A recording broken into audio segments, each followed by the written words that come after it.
State your name first, please. My name is Dwight Summers. All right, Dwight, what brought you here today? Well, this is the second time I've came here because of what I'm doing is really celebrating the Martin Luther King Day, because I was there in 1963. Really? How old was you at the time? I was 15.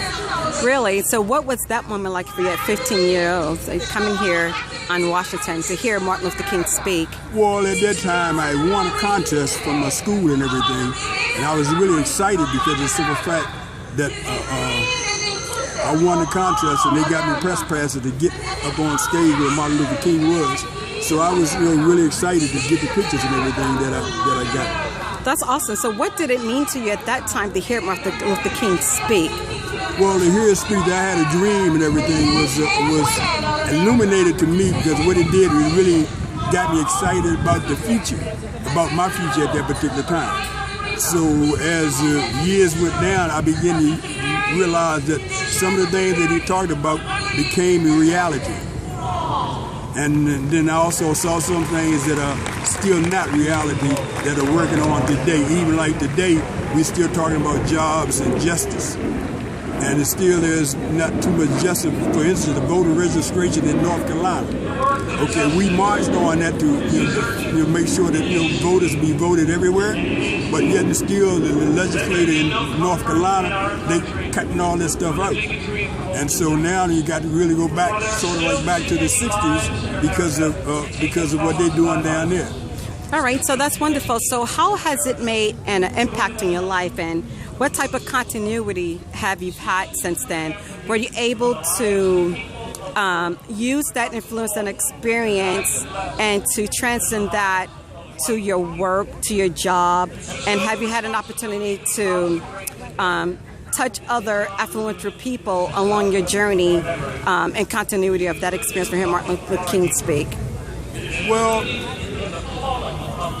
in my lifetime, I was influenced, and the continuity of it was great for me because I was able to do things that I couldn't do in the 60s that I could do today, and which was really great. Like I said, back in the 60s, I couldn't go to the movies.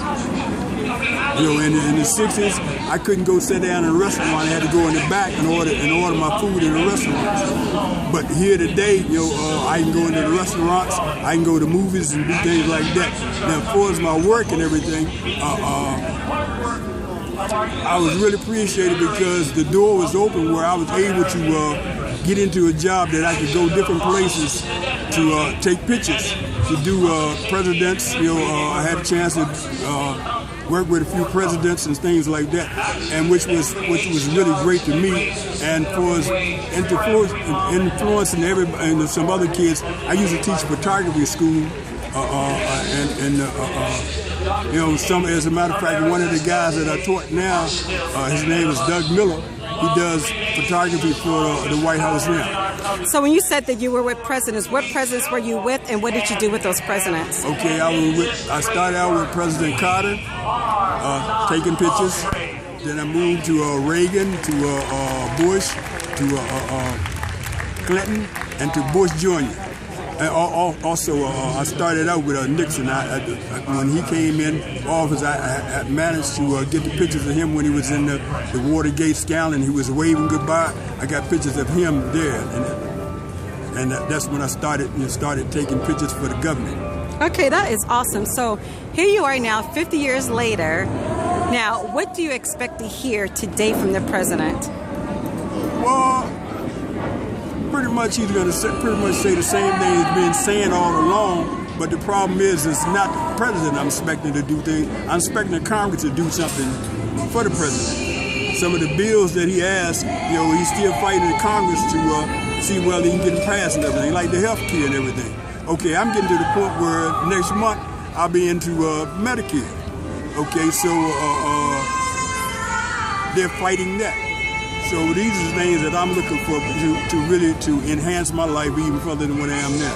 Okay, that's awesome. Well, thank you very much. And this is a moment for us. We are an International Women's Professional magazine. And so it's significant for us because also women have been making strides also the past 50 years. So we always like to close all our interviews with getting your jewels of wisdom, your mantra, favorite quote or favorite scripture?